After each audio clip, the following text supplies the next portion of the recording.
from Spectrum Gallery, so please tell us something. Spectrum is a young gallery. It has been launched in 2004, and what we are trying to do is to promote emerging artists, international artists, and also mid-career artists. In this case, this is an Italian artist, Roberto Coda-Zabetta, and this is his first solo show in UK. So what do you expect from this fair? What we expect is, of course, to give to Roberto Coda-Zabetta the visibility he deserves. He's very well known in Italy, and he has just started to get an international visibility, so we want to keep promoting his work here in UK. Could you please tell us more about his artworks? Yes, this is a new series, and what he has been done in the past years was focusing on faces. So what you see here, the part with the faces, which is usually black and white and is quickly done in an abstract way, which makes us thinking about also Pollock and things like that. This is what he has been done in the past. Now he has moved forward, and so he has added a background which reminds the Japanese way of painting. So in one piece you have the Western way and the Eastern way of painting. So of course the artists reflect on the two different worlds. So we see the two different moments in one piece, and I think this is very, very striking and interesting. The paintings are really strong, and I think it's fascinating to have these two different moments in one artwork. Could you please show us the catalog? Yes, this is, as I said, he has been doing a lot of solo show in Indonesia, in Italy, in New York. So there are many publications of his work, and this is one of the most recent. Okay, thank you very much and good luck. Thank you.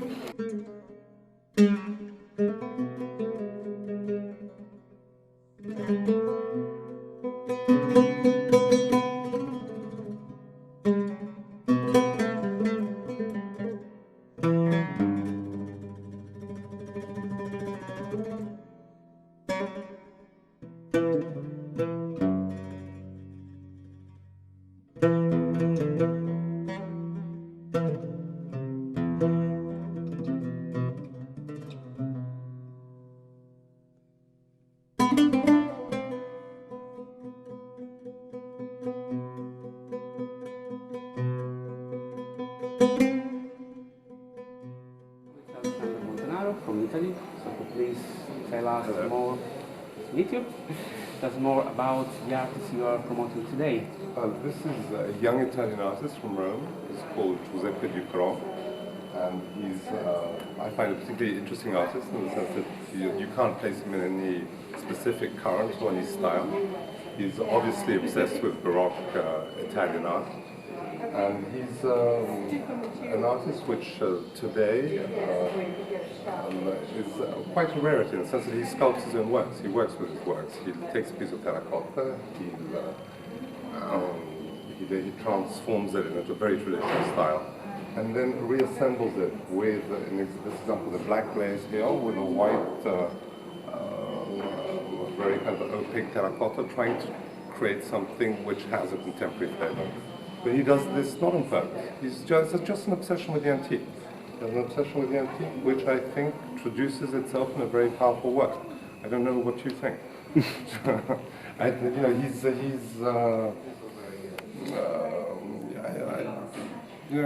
He's very difficult to talk about this specific artist because I think the works are very self-explicative at the end of the day. They don't need a lot of support. You know, the things you like or you don't like, and they cater for a very specific taste, which is his own. He doesn't follow any current. So what He do you hates expect? I want to see what he looks like. I think the English public will understand him. I think a lot of people who've already seen him think that he's very interesting, very powerful artist. And at the end of the day, there's kind of, it's like a time warp. Right? Kind of, at the same time he's Baroque, at the same time he's very contemporary. You would never see a piece like this in 17th century Italy. And so we'll see. Inshallah, at the end of the day. Okay, thank you very much.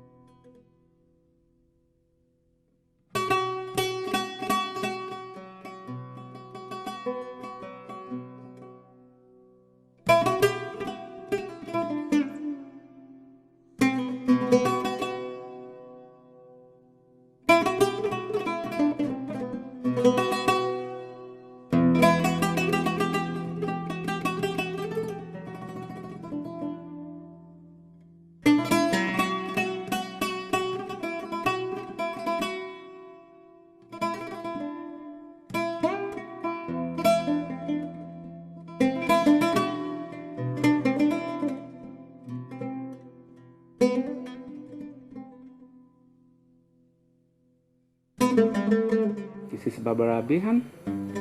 Please introduce yourself and the gallery. The gallery opened nearly 4 years ago and was trying to fill a gap in the London market looking at international artists. I was very familiar with some fantastic Italian artists and started working with them, and actually then the line of the gallery ended up snowballing and I started working with more and more Italian artists over time. This stand at the London Art Fair is designed to showcase some of the best in contemporary Italian art. This is Enzo Castagno, who is a sculptor who is pretty unique for his age. He's a young artist, a sort of 42-year-old, which is young for an artist, and he comes very much out of the sort of generation of this artist here, Giuseppe Spagnuolo, who's the oldest to be represented here on the stand, who is essentially the most important living Italian sculptor at the moment. So there's a lovely dialogue that goes on between the master and the student, because even though he is not a student, obviously, but there was once upon a time he was his assistant for many years, so there's a nice collaboration going on here. Then Hans Hermann,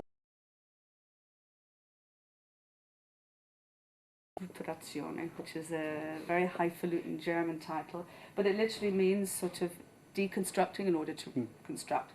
So this is, he comes from the sort of Fluxus generation, and this is literally a cardboard box, was originally, which he writing, and here is Belushi. Rossella Belushi is Italian as well, but has been living in Paris for the last nearly 25 years. And her work... if I'm not wrong, the artist is yes, this here. Is the artist. So, yeah. This is the artist here.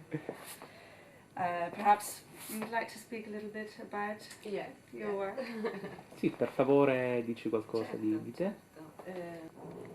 Diciamo che ho cominciato a lavorare la fotografia in Italia, però è a Parigi che mi sono fermata, perché ho cominciato nell'81 e alla fine dell'81 alla fine dell'anno dell'81 sono venuta. Ho cominciato a fare delle cose molto oscure, ho lavorato su di me, poi ho fatto dei nudi d'uomo, poi ho fatto una serie di nature morte, eccetera, però ogni volta che mi avvicinavo a un soggetto era per eliminare, per togliere, un po' alla volta, togliendo, visto che quello che scavava era la luce, sono arrivata alla luce stessa, che quando l'occhio è colpito dalla luce come dire, reinventa un'altra realtà, è una maniera di vedere che non è più quella a cui è abituato. Ed è questo stato, diciamo, straordinario, perché non è nella normalità, ma che è uno stato che è altrettanto reale, tra virgolette, di quello che noi vediamo. Per cui questo è, diciamo, la matrice del mio lavoro, poi si modifica secondo i progetti che ho. Questo è un lavoro sullo sdoppiamento, dove la luce entra nel soggetto, lo ricompone, se posso dire, ma sdoppiandolo, perché c'è praticamente il negativo e il positivo nella stessa fotografia, da una parte. D'altra parte sono delle fotografie assolutamente silenziose, si posso dire, nel senso che bisogna mettersi davanti e guardare, perché tutte le mie immagini non hanno identità, non hanno visi, non hanno parola, se posso dire, non hanno diritto alla parola, anche perché voglio costituire un lavoro estemporaneo e non contingente, ecco. Che si attacchi a un periodo, a delle forme o a delle mode. Voglio che il mio lavoro sia estemporaneo, che fra 100 anni abbia la stessa forza di oggi, eccetera. Trasmettere le stesse cose, le stesse emozioni che Sì, trasmette adesso. sì, sì. Perfetto, grazie mille. Questo Bocca al in lupo. breve. Grazie. Figurati.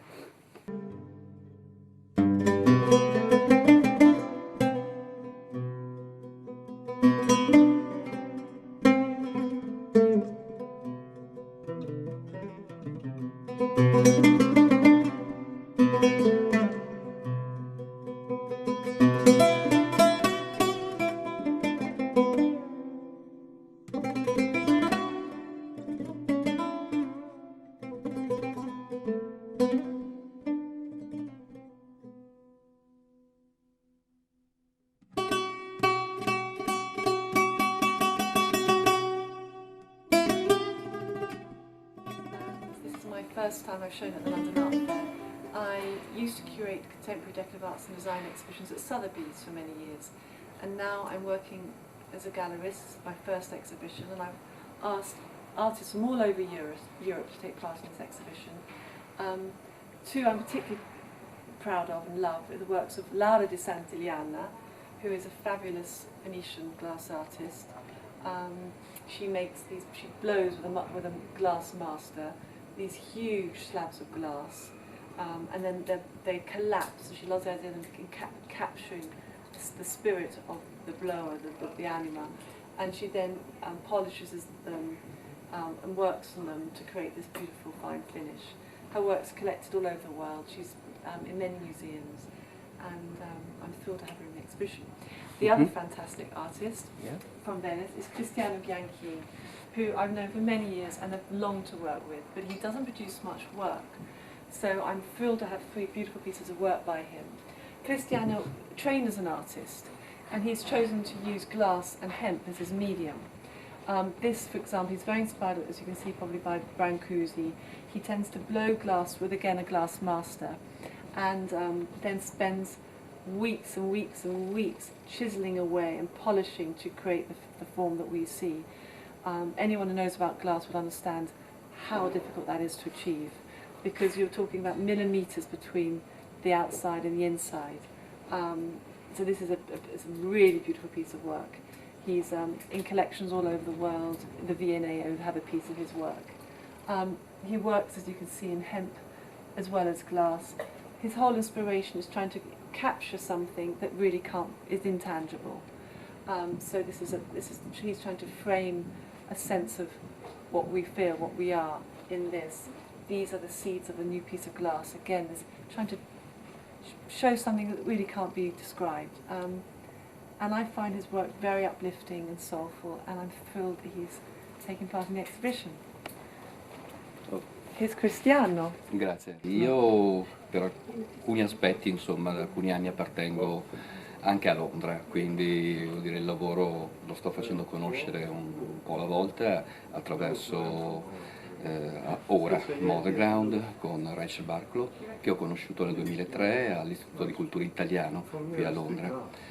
L'appuntamento naturalmente è stato più che positivo, incontrando sia Rachel e sia avendo l'opportunità nel 2004 di partecipare al concorso della Bombay Sapphire di Londra, vincendolo, passando il concorso ovviamente, e successivamente il Victoria ed Albert Museum di Londra ha acquisito una di queste sculture in vetro.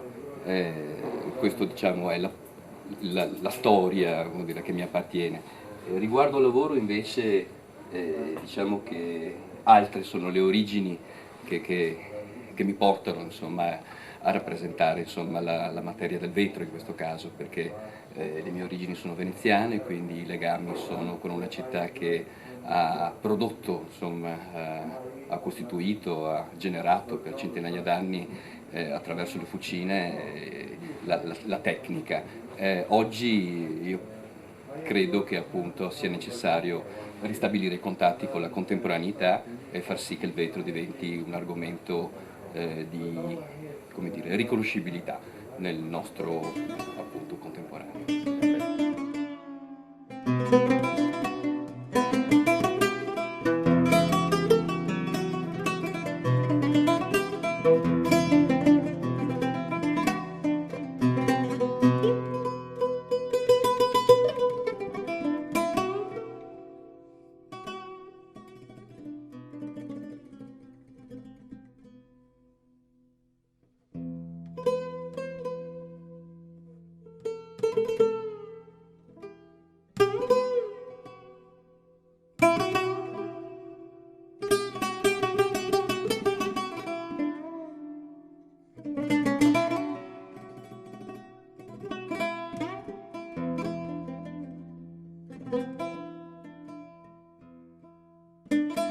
Six years ago at the Royal Academy, and we were interested in that. He was doing things like the jelly baby, and the idea behind it was to do with cloning. It was to do with standardization, and it became so popular. We did it in 3 editions, 3 different colors, and prices started at 10,000, they're now 35,000 in 2 years. But from that came works like this, which is based on the United Nations, and all the coloured little jelly babies it's representing the nations. Okay. And then also Mr. Mao is very, very similar to the jelly baby. He's very elegant, he's a perfectionist, and he produces things so beautiful, and yet he has something very important to say.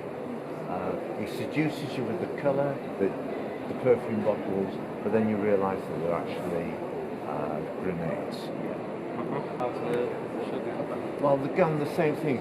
You know, he was saying that there's the guns are called K something. There's more of those guns in the world than toothbrushes. I mean, so he'll do something that's it's just an abstract idea with ideas, kind of half, but it's just a beautiful object. It's nothing more than coloured glass with lights, you know, prisms. But he never showed until he was 50. So, and generally you don't take an artist on that's 50, you know, but he's been so successful. We've had almost 2 sellouts now. He's now got to make most of these work that we've sold the editions of. So, I'm working on Italian time. It's going to be a lot of anxiety.